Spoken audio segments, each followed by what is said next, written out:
müəllim dərsi elə keçməməlidir ki, keçdi, qurtardı, növbəti dəfə elə bil ki, hamı təzədən yeni bir insan kimi qarşısındadır.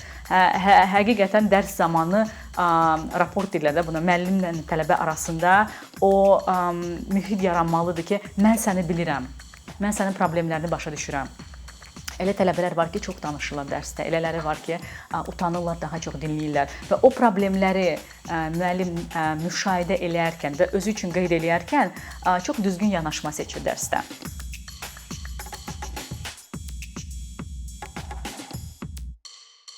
Xoş gəlmisiniz Günay xanım. Bugün biz sizinlə müəyyən təhsil və tədris məsələlərinə aydınlıq gətirməyə çalışacağıq və söhbətləşməyə çalışacağıq. Çox sağ olun ki, bugün buradasınız. Mən tez bir şəkildə suallarıma giriş eləmək istəyərdim ki, biz söhbətimizə başlayaq. Demək, əvvəlcə bundan başlamaq istəyərdim. Siz ingilis dili müəlliməsisiniz və öz kursunuz var, tədris edirsiniz və öz metodlarından seçilən bir kursunuz var, belə deyək. Mən bilmək istəyirəm ki, bizə bəzən valideynlər tərəfindən, ətraf mühit tərəfindən belə təlqin olunur ki, xarici dil bilmək üçün mütləq şəkildə müəyyən bir bacarığa sahib olmaq lazımdır. Əgər bir insan, necə deyirlər, xüsusi o bacarıq yoxdursa, onun xarici dil qavrama qabiliyyətləri o qədər yüksək ola bilməz və o öyrənə bilməz. Bu barədə nə düşünürsünüz? Nəyə görə belə bir mif var və nəyə görə insanlar buna hələ də inanır? Çox sağ olun dəvətiniz üçün ilk öncə Fərxan. Mən inanıram ki, hardasa bəzi insanlar dilləri daha yaxşı qavraya bilər. Amma hansısa bir metodu, hansı ki daha işləyən metodu tətbiq eləsək, hər hansı bir insan o dili öyrənə bilər və buna deyilir kommunikativ metod. Kommunikativ metod real həyata çox yaxın olan bir dərs metodudur, hansında ki, insanlar dərs mühitində sanki real həyatı yaşayırlar maksimal dərəcədə. Misal üçün, yeməklə və restoranla bağlı dərsdə menyuya baxacaqlar, o sözlərə, ingrediyentlərə ki, hansısa bir moment onlara ingilis dili restoranda, kafedə istifadə etməyə lazım olsa, onlar o dərsi artıq düzgün başa düşüb, o metodlarla dərs zamanı artıq o düzgün kəlmələri qura biləcəklər. Yəni belə bir metod da heç bir insanın belə deyim şansı yoxdur ingilis dilini qavramasın. Amma təbii ki, elə metodlar var ki, onların vasitəsilə dili qavramaq çox çətindir. Hansı ki, daha qrammatik, daha detallara gedən və insanın real həyatla ingilis dili arasında böyük bir boşluğu yaranır. Bilmir ki, qaydaları başa düşür, amma həyatda onu necə tətbiq eləmək lazımdır, boşluq yaranır. Ona görə də mən düşünərdim ki, bu 100%lıq mif deyil, amma bir qədər şişirdilib və bəzi insanlar üçün yaxşı bir, necə deyim, canlı qurtarmaq üçün bir sanki bir üsuldur. Mənlik deyil, mən dilləri yaxşı qavramıram. Halbuki Azərbaycanca çox da gözəl danışır, yazır, universitet bitirir və s. O deməkdir ki, artıq bu insan ingiliscə danışa bilərdi. Eyni zamanda mən sizin müsahibələrinizdə danışdığınız, xüsusən əkinçinin nəzər rubrikasından siz danışmısınız bir neçə dəfə. Mən ona fikir vermişəm ki, müşahidə etmişəm ki, siz tələbələrinizə çox individual yanaşırsınız, fərdi yanaşırsınız. Düzdür, sizin kursunuz var və əminəm ki, hədsiz çox tələbəniz var, amma sizin müşahidələrinizdən başa düşmək olur ki, siz doğrudan hər bir tələbəyə öz fərdi xüsusiyyətlərinə yanaşırsınız və buna görə bilmək istəyərdim ki, bu tələbə müəllim münasibətlərimi deyək və eyni zamanda ümumiyyətlə tələbələriniz hansı çətinliklərlə üzləşirlər dil öyrənəndə və xüsusilə də onları o üzləşdiyi çətinliklərə necə qurtarmaq olar? Bəli, qruplar balaca olmalıdır, əgər biz istəyirik ki, çox fərdi yanaşaq, amma əslində böyük qruplar da problem deyil. Mən həmişə müəllimlərə deyirəm ki, bir belə deyim, qrupu başlamamış bir fayl açmaq lazımdır və orada hər tələbənin xüsusiyyətlərini qeyd eləmək. Bu elə bir ki, log, belə deyək, bir fayldır, hansı ki, tələbənin ondan heç xəbəri də olmaz. Mənim elə tələbələrim olub ki, deyib ki, məsəl üçün tələbəm olub ki, Van Goghu çox sevib, hətta sadə, belə kitabçası, hər şey belə o stildə idi, Starry Night, deməli, belə dizayndaydı və mən onu qeyd eləyəndə artıq bilirdim ki, məhz həmin o tələbəyə mən nəsə material göndərmək istəsəm, bilirəm ki, bu incəsənətlə maraqlanır və xüsusilə də bu həmin o insanla maraqlanır. Məqalə görsəydim ona göndərərdim və beləliklə biz müəllimlərə məsləhət görürük ki, bunu mütləq eləyin. Və başqa bir hansısa bir müşahidələr çox vacibdir. Ümumiyyətlə, müəllim dərsi elə keçməməlidir ki, keçdi, qurtardı, növbəti dəfə elə bir ki, hamı təzədən yeni bir insan kimi qarşısındadır. Həqiqətən dərs zamanı raport deyirlər də buna, müəllimlə tələbə arasında o mühit yaranmalıdır ki, mən səni bilirəm, mən sənin problemlərini başa düşürəm. Elə tələbələr var ki, çox danışırlar dərsdə, elələri var ki, utanırlar, daha çox dinləyirlər və o problemləri müəllim müşahidə eləyərkən və özü üçün qeyd eləyərkən çox düzgün yanaşma seçir dərsdə. Və hətta qruplaşmanı da tələbələrin arasında hər hansı bir deyək ki, məşğələ zamanı düzgün qurur ki, danışmayan danışanla bir yerdə oturur ki, onlar nəsə eləyə bilsinlər. Bu balaca bir texnikalardır. Hətta mən deyərdim ki, hərdən böyük bir texnikalara ehtiyac yoxdur, dərin bir metodlara ehtiyac yoxdur. İnsani yanaşma və onu müşahidə eləmə, ona əsasən balaca bir texnikaları, taktikaları seçərkən həqiqətən o siz deyən kimi o fərdi yanaşmanı tətbiq eləmək olar. Məsələn, siz də nümunə göstərə bilərik ki, gənc müəllimlər, innovativ müəllimlər görürük ki, onların bəlkə də öz müəllimlərinin elədiyi bəzi səhvlərimi deyək, əksikliklərimi deyək, düzəltməyə çalışırlar və mümkün qədər tələbələrlə öz əlaqələrini elə bir müstəvidə saxlamağa çalışırlar ki, doğrudan bu onlar üçün də faydalı olsun, həm də müəllimənin özünə də faydalı oldu. Elə siz bu haqqda biraz elə demişdiniz bayaqki cavabınızda. Bəs bu Sovet dövründə bilirik ki, müəllimlər daima ciddi, belə deyək də, öz profilləri var və o profil hər zaman əlçatılmazdır tələbələr üçün. Amma bu bir qədər dəyişir gənc mütəxəssislərlə birlikdə. Bu münasibətdə necə etmək lazımdır ki, və biz də görürük ki, eyni zamanda gənc tələbələrlə gənc müəllimlər arasındakı bu münasibətlər bəzən ola bilər ki, dərs prosesində də onlara çətinlik yarada bilər. Bəzən bu səmimiyyət necə deyirlər, tələbənin dərsi kifayət qədər anlaya bilməməsinə və yaxud da biraz daha yayınmasına səbəb olur.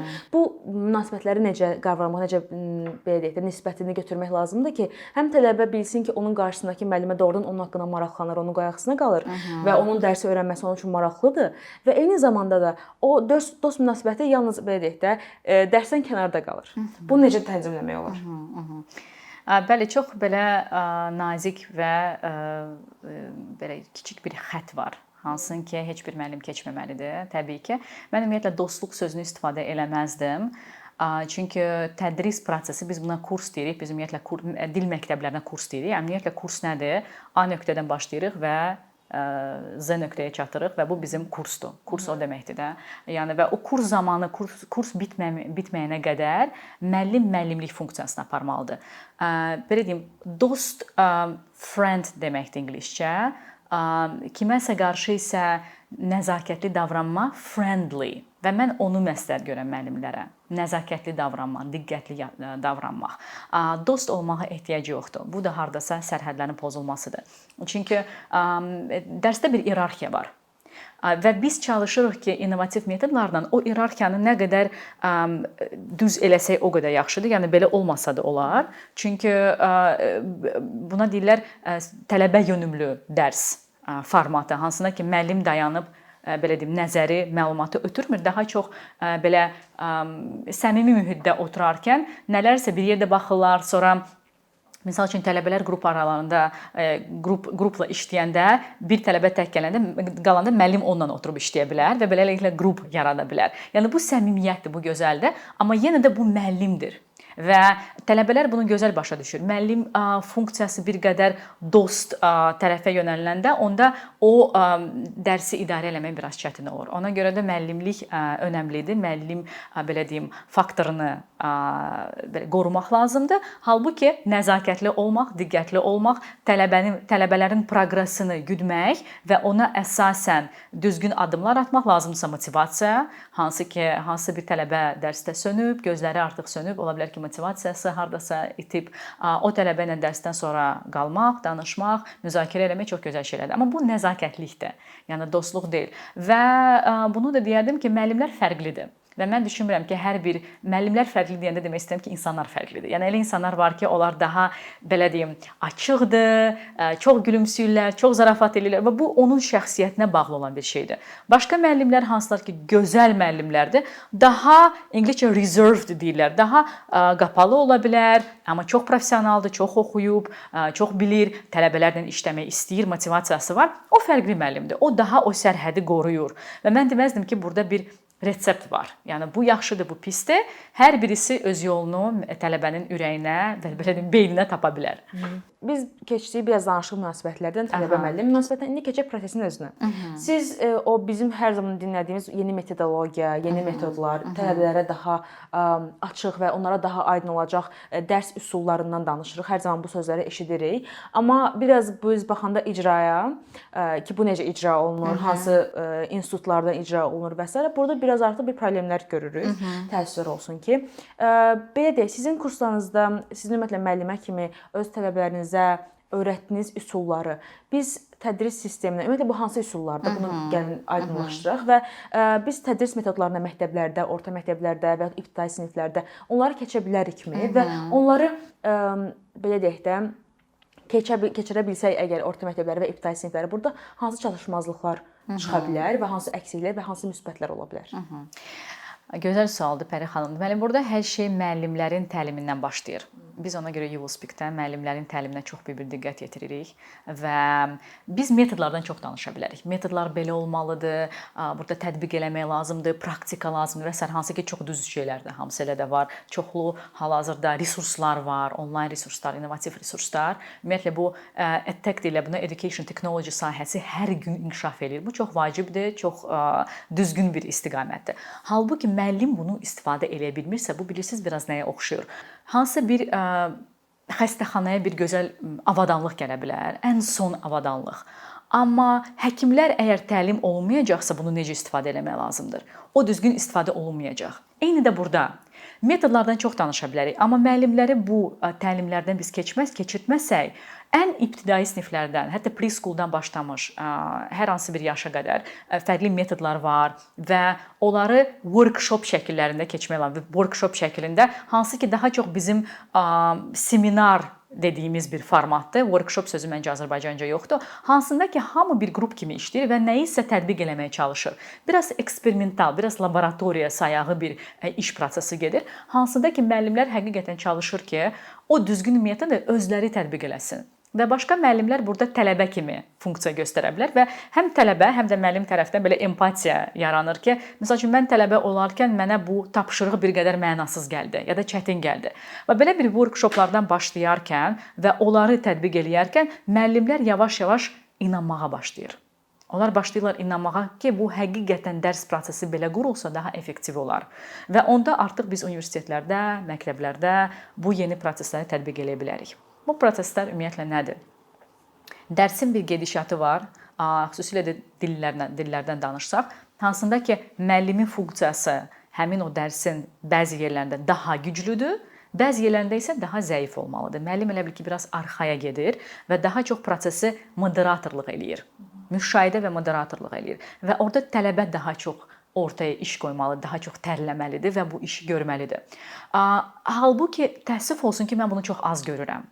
Həm məktəblərdə, həm universitetlərdə, çünki bizim müəllimlər üçün təlimlərimiz var və müəllimlər həmin o təlimlərə gələndə və biz bunlardan danışanda onlara çox qəribə gəlir ki, necə yəni mən elə bilirəm ki, mən müəllim olarkən mən dərsdə danışmalıyam.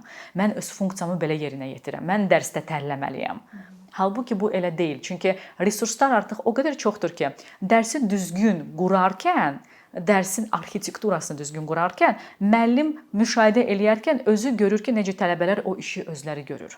Və bunu daha çox etmək lazımdır ona görə ki, 21-ci əsrdə belə var, bacarıqlar da var da, 21-ci əsrin bacarıqları. Hər hansı bir insan Google-da baxa bilər buna və o bacarıqların birisi məlumatla işləmə bacarığı, komandada işləmə bacarığı. Nəinki sadəcə oturub və passiv olaraq müəllimə dinləmək. Bəli, müəllimin çox biliyi ola bilər, amma resurslar da çoxdur. Nəyə görə bu biliyi hansı ki müəllimdən ya da belə deyim, dərs prosesindən tələbəyə ötürülürsə, nəyə görə biz onu bölməyək müəllimlə resursların arasında? Çünki bəzi işləri tələbələr özləri də görə bilər. Amma müəllimlərdə belə bir faktor var. Ona ingiliscə deyirlər imposter syndrome, yalançı sindrom. Mən sanki fikirləşirəm ki, mən yalançıyam. Mən əgər özümü canımı bura qoymasam, mən müəllimliyi eləyə bilmirəm. Mən necə tələbə edirəm ki, sən özün elə? Mən gərək özüm eləyim, hər şey özüm göstərim. O da ona gətirib çıxardır ki, tələbənin beyni biraz passiv olur. Daha dinləməyə yönəlir, nəinki meyilli olur, nəinki oturub həqiqətən onun qabağına qoyulan bu spreadsheet-dən otursun, işləsin. Baxsın, görsün, nəyi seçsin, nəyi nə ilə birləşdirsin. O proseslər əslində daha çox neyron əlaqələr yaranır, nəinki sadəcə oturub müəllimə qulaq asmaq. Bəs biz danışsaq ki, siz resursları qeyd elədiniz ki, bu indi mən düşünürəm, nəinki məktəblərdə, həm universitetlərdə, həm digər institutlarda doğrudan böyük bir problemə gətirib çıxardır ki, resurslar. Məsələn, olsun ingilis dilində resurslara baxaq. İngilis resurslar bilirik ki, hədsiz dərəcədə çoxdur. Çünki bu yalnız tutaq ki, ingilis dili ölkələrdən yox, eyni zamanda digər ölkələrin beynəlxalq şöbələrindən də yayıla bilər, oradan hazırlana bilər, istehsal oluna bilər və internetə yüklənə bilər. Tələbələrin ümumiyyətlə siz qeyd etdiniz ki, tələbələr özləri resurslarla işləsinlər. Bəs yaxşı, sizcə ümumiyyətlə bu hansı baxımdan yaxşı olardı, faydalı olardı? Müəllimə tələbəyə resurs təqdim etsin, yoxsa tələbə özü o resursları tapsın? Bəli. Çıxdaş eləsin öz beynində. Mütləq müəllim tələbəni yönəltməlidir. Mütləq müəllim tələbə ilə resursları bölüşməlidir. Mütləq müəllim o resurslardan götürən məlumatı tədrisə uyğun olan formata çevrilməlidir. Biz demirik ki, bilirsiniz müəllim biraz burada hansı funksiyanı oynayır? Ovçu. Yəni o resursları tapır, çünki o bilir resurslar hardadır. Tələbə bunu bilməyə bilər, çünki tələbə müəllim deyil və o sahədə güclü deyil. Ona görə də tələbə bu dərsdə oturub və hansısa bir resursları gözləyir və bilikləri belə deyim, qavramağa hazırdır. Ona görə də biz nə düşünürük ki, müəllim o resursları gətirməlidir və əgər resurs o vəziyyətdə deyil ki, tələbə onu götürüb qavraya bilər, deməli müəllim o resursu həmin o vəziyyətə gətirməlidir. Sadələşdirmək, adaptasiya, fərqli, belə deyim, hansısa bir tapşırıq onun üzərindən eləmək. Məsəl üçün çox sadə bir misal gətirim, məqalə ola bilər. Çox maraqlı bir məqalə. Deyək ki, dünyada nəsə baş tutub.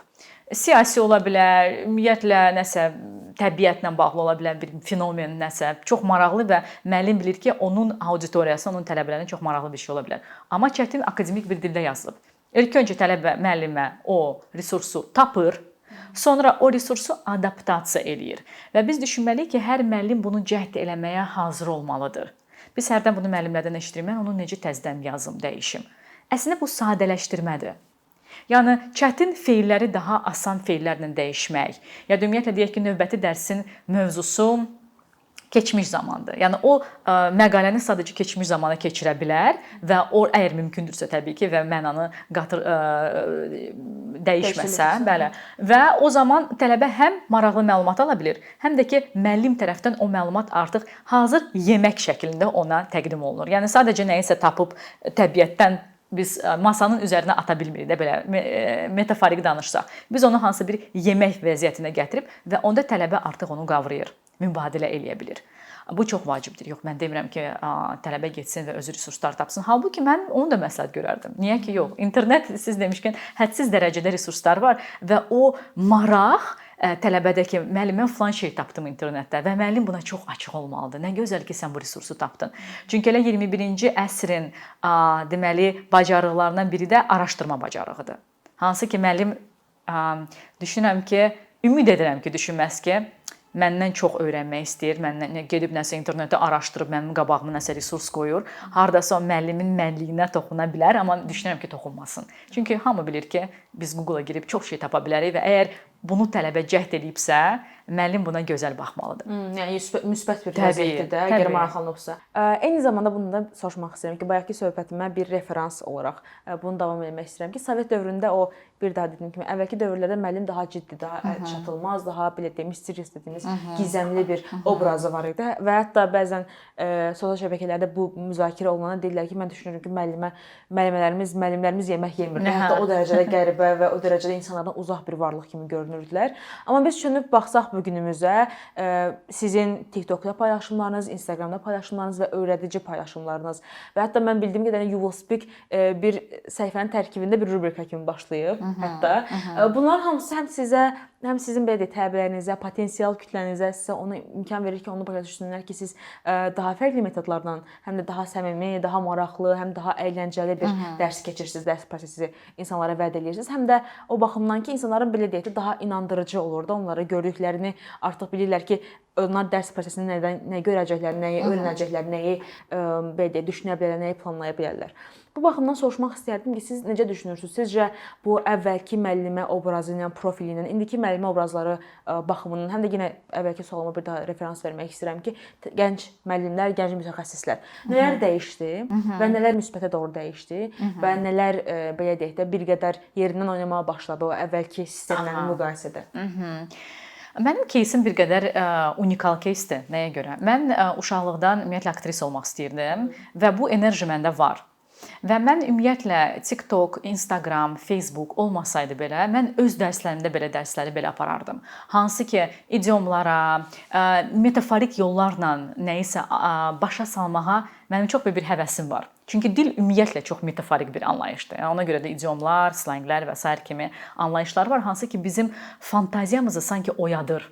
Kimsə hansısa bir ifadəni istifadə edəndə biz onu sanki görə bilirik. Halbuki birbaşa mənada onu istifadə eləmir. Məsəl üçün deyirlər üzüldüm və biz bunu elə bil ki insanın üzündə görə bilirik ki, insan üzüldü ya da ki gözümə işıq gəldi. Yəni bunlar hamısı metaforik ifadələrdir, amma halbuki biz onları görə bilirik. Və bu hardasa mənim şəxsiyyətimə bağlıdır. O demək deyil ki, hansısa bir başqa müəllim, mən ümumiyyətlə hamıya deyirəm ki, Instagram, hətta TikTok, halbuki TikTok biraz freak platformudur. Instagram daha ciddidir, Facebook lap ciddidir. Hətta artıq cavanlar ona pensioner platform deyirlər. Amma əslində hər birinin yeri var və hər bir müəllim özünə bir platform seçə bilər. Hamısında olmaya da bilər, YouTube-da ola bilər misal üçün. Hansında ki, insanlarla öz bilini istəsə bölüşə bilər. Bu must deyil, yəni bu məcbur bir şey deyil. Halbuki bu miqyasdır. Mən isə indiki zamanda nəyi görürəm? Əgər miqyasa imkan varsa, niyə görə o imkanı qaçırmaq? Çünki siz axı biliyi bölüşürsünüz. Bir var əyləncə, orada hardasa düşünmək olar. Əyləncə insanların vaxtını itirir. Halbuki onların keyfini də açır. Amma təhsil, tədrislə və belə bir fayda ilə bağlı olan bir resurslara mən həmişə hə deyirəm. Və ona görə də kimsə mənə linkləri göndərəndə və deyəndə ki, bax səni kopyalayır, yəni nəsə, mənə çox gülməli gəlir. Çünki nə gözəl ki, hansı bir başqa insan bu enerjisini içində toparlayıb, bunu cəsarətli olub, bunu insanlarla bölüşdü və hətta onun artıq followerla takipçiləri var. Yəni nə gözəl ki, bu bir baş tutdu da. Yəni ki, elə bir ki, dünya birləşdi. Bir müəllim öyrədən və öyrənmək istəyənlər. Bu gözəldir. Və sizin sualınıza qaydanda yenə də deyirəm, mən onu insanları cəlb eləmək üçün indi bir söz var, hype. Hype üçün etmirəm. Bu mənim şəxsiyyətimin bir hissəsidir və mən heç vaxt ciddi bunu keçə bilməzdim. Yalnız necə varam, elə də bunu eləyərdim və mənim ailə üzvlərim çox yaxşı bunu bilir. Mən necə insanam ki, mən zarafatçıl, belə mən uşaq olanda bax bu boyda balaca yaşımda olanda bizim rayondan qohumlarımız gələndə mən onlar sayağı belə danışanda hamı gülürdü. Çünki mən bunu eləməyi çox xoşlayırdım və başqa hansı bir insanları, aksentləri xoşlayırdım bunu eləməyi. Uşaq olarkən bunu eləyirdim. Və ona görə bu oradan qaynaqlanır. Halbuki elə müəllimlər var, hal-hazırda çoxdur, Instagram səhifələri var və onlar daha ciddi dərs aparırlar. Onlar kameranı qoşurlar, başlayırlar dərsi keçirməyə və çox takipçiləri də var, çox da onları izləyirlər və mən buna çox sevinirəm. Burada siz deyirsiniz ki, nəsə yerindən tərpənir. Bu çox gözəl bir tərpənmədir yerindən. Mən düşünürəm ki, müəllimlər həqiqətən müqəddəsdir. Çünki çox zamanlar müəllim olarkən biz o çox sağ ol kəlməsini almaya bilərik. Halbuki məncə almalıyıq, çünki ürəkdən işləyən müəllim həqiqətən böyük bir dəyər gətirir dünyaya. Necə ki, həkim də və başqa təbii ki, sahələr, amma hər şey axı müəllimlikdən başlayır. Biz birincisi nəyisə müəllimdən öyrənirik, sonra o peşənin sahibi oluruq. Ona görə müəllimlik həqiqətən müəllimlik deyərdim ki, müqəddəsdir. Hansısa bir insanı müqəddəs eləməyə istəməzdim heç bir zaman, amma müəllimlik belə gözəl bir ixtisasdır və həqiqətən müqəddəsdir. Və sadəcə düşünürəm ki, o səmimiyyət daha çox olmalıdır. Və ona görə də müəllim yemək yemir, çox işləyirsə bəlkə də yemir, amma əslində müəllim yəni biraz yerə düşüb və tələbələrlə bir yerdə otursa və xüsusilə də universitetlərdə, məktəblərdə sadəliyini göstərsə ki, mən bilirəm sən nələrdən keçirsən, mən başa düşürəm bu necə çətin ola bilər. Gəl baxaq biz bunu necə bir yerdə eləyə bilərik. Mən görürəm ki, sən cəhd göstərdin burada. Və Amerikada, başqa ölkələrdə də, mən Amerikada məktəbdə bir il oxumuşam deyə bilirəm ki, onlarda bu good job kəlməsi bir fəlsəfədir. Bu sadəcə good job, görürsünüz mən necə yaxşı müəlliməm, hamıya good job deyirəm, deyil. Bu good job deyir, o demir good result. Fikir verin. Good job nə deməkdir? Sən yaxşı... O prosesi yəni tərifləyir. Bəli, sən bu prosesi elədin. Nə olsun ki, axırda sən pis nəticəyə gəldin, çıxdın, o da ola bilər. Amma mən görürəm ki, sən cəhd elədin və bu job sözü burada açar, ən əsas sözü odur, nəinki good result. Və mən müəllimlərə bax bunu məsəl görmək istəyirəm ki, tələbə nə isə cəhd eləyəndə və görünür ki, əziyyət çəkirsə əgər bu prosesdə, mütləq onu bildirmək lazımdır. Bu insanla insan arasında çox gözəl bir siqnaldır ki, mən səni görürəm, mən başa düşürəm nələrdən keçirsən. Və bu səmiyyətdən söhbət gedir daha çox. Siz qeyd etdiniz, yeni metodlardan biz danışdıq.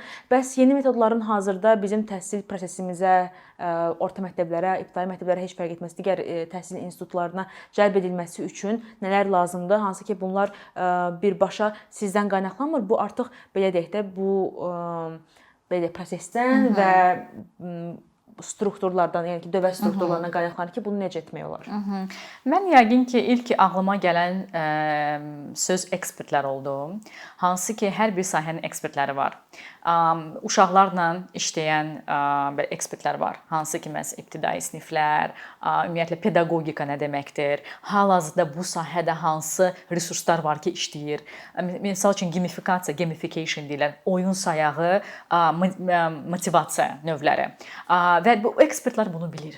Və mən çox yaxşı başa düşürəm ki, dövlət qurumlarında işləyən yəni dövlət qurumlarında işləyən insanlar bunu bilməyə bilər. Onların da öz prosesləri var, onların da çox işləri var. Onlar da çalışırlar ki, işlərini vaxtında və yaxşı görsünlər və bəzi şeylərdən xəbərsiz ola bilərlər.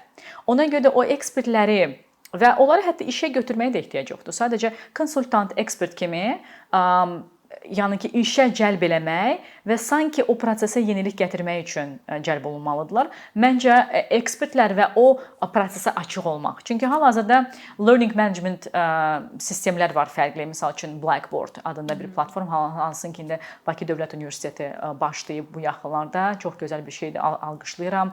Ada Universiteti artıq Blackboarddan işləyir bir müddətdir. Bu gözəl bir platformdur, hansına ki, tələbələrə daha çox imkan yaradır. Həm dərslər oradan keçir, həm resurslar oradan götürülür. Çox şeylər baş tuta bilər orada. Yəni hansı ki, həm müəllimlərə, həm tələbələrə bir ortam yaradır. Çox rahat digital bir ortam, hansıda ki, hamı faydalana bilər. Bax, bu açıqlıqlara İlk öncə yəni ki, bu yeniliklərə ilk öncə həmin o qurumun özündə açıq olmaq, sonra isə ekspertləri məncə dəvət eləmək ki, o ekspertlər yolları göstərsin. Və təbii ki, hər hansı bir dövlət qurumunun, hər hansı bir universitetin bir strategiyası olmalıdır. Mənim strategiyam nədir? Universitetlərdə ingilis bölmələri açılanda foundationlar olmalıdır. Və o foundationlar asan bir proses deyil. Və ona görə ekspertləri dəvət eləmək ki, bu prosesi necə qurmaq olar? Həm tədris prosesinin ekspertləri, həm də ki, hansısa konkret bir, belə deyim, resursun hətta ekspertləri var. Hansı ki, bilir ki, məsəl üçün, bu Blackboard necə işləyir, bəs bu platform necə işləyir, bu gamifikasiyanı necə qurmaq olar? Hansı cürə platformlar və resurslar var ki, tələbələr öz proqresini qursun və onlara onun nəticəsində nəsə, məsəl üçün, bir hədiyyə kimi verirsin kursun axırında və ya nəsə belə bir şey. Belə bir məsləhət görərdim. Və ümid edirik ki, bu məsləhətiniz lazımlı yerlə çatacaq və mən də bilirəm ki, Blackboardda bəzi problemlər də var, eyni zamanda müəllimlər çətinlik çəkirlər, amma eyni zamanda bununla bağlı təlimlər də keçirilir. Təlimlər, bəli. Və bu təlimlər də ümid edirəm ki, daha yaxşı bir belə təhsil sistemi üçün bizə ilkin addımlar olar. Bugün çox sağ olun gəldiyiniz üçün, çox sağ olun bu maraqlı söhbət üçün. Ümid edirəm ki, sizin öyrəninizə yaxşı söhbətimiz. Çox sağ olun dəvətiniz üçün. Sağ olun.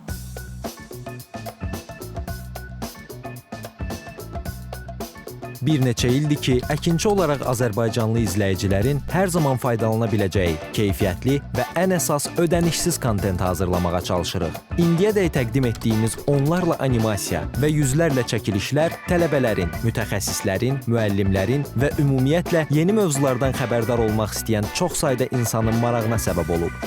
Bu illər ərzində hazırladığımız videolar təhsil, texnologiya, ictimai fəallıq, iqtisadiyyat, gender bərabərliyi, ətraf mühit, ifadə azadlığı, hüquq, demokratik inkişaf, mədəniyyət və digər mövzuları əhatə edib. Məqsədimiz çoxlu baxış gətirən deyil, çoxlu fayda gətirən videolar hazırlamaqdır. Amma bu, düşündüyümüz qədər asan deyilmiş. Gördüyümüz iş kifayət qədər resurs, əmək və təbii ki, davamlılıq tələb edir. Bu səbəbdən Patreon platformasından istifadəyə başladıq. Əkinçinin Patreon hesabının populyarlaşmasına çox böyük ümidlərimiz və gözləntilərimiz var. Bəziləriniz Patreon haqda ilk dəfə eşidirsiniz. Əslində, çox sadə izahı olan bir platformadır. Təsəvvür edin ki, siz rəssam və ya musiqiçisiniz. Sosial şəbəkələrdə sizi izləyən, işinizi bəyənən çox sayda insan var. Patreon platforması sizə imkan verir ki, izləyicilərinizin könüllü aylıq ödənişləri sayəsində işinizi davam etdirəsiniz. Sərgi, konsert zallarından asılı qalmayasınız. Amma bu təkcə rəssam və musiqiçilərə aid deyil. Məsələn, əkinçiyə bənzər fəaliyyətlə məşğul olan bəzi layihələrin 10 minlərlə patronu var. Biz də düşündük ki, nə üçün əkinçinin Patreon hesabı olmasın? Sizin dəstəyiniz sayəsində biz daha çox və daha keyfiyyətli kontent yaratmağa davam edə biləcəyik. Amma bu dəstək yalnız maddi dəstək deyil. Dəstəkçilərimizin sayının artması gördüyümüz işlərin faydalı olduğuna dair əminlik verir. Patreon platformasından istifadə çox sadədir. Hesabınızı açırsınız, sizə uyğun dəstək növünü seçirsiniz və Patreon özü hər ayın ilk günü kartınızdan seçdiyiniz dəstək növünə uyğun ödəniş tutur. Bu qədər. Sonda onu demək istəyirik ki, dəstəkçilərin sırasına qoşulmaq istəyən, amma məhdud imkana görə bunu edə bilməyənlər narahat olmasın. Daha öncə dediyimiz kimi, bizim əsas məqsədimiz daha çox insanın hər zaman faydalana biləcəyi keyfiyyətli və ödənişsiz kontentin yaradılmasıdır. Bunun üçün mütləq patronumuz olmalısınız deyə məcburiyyət yoxdur. Amma imkanınız patron olmağa çatırsa və bizim işimizi bəyənirsinizsə, patronlarımızın sırasına qoşulmağınız bizim üçün çox önəmlidir.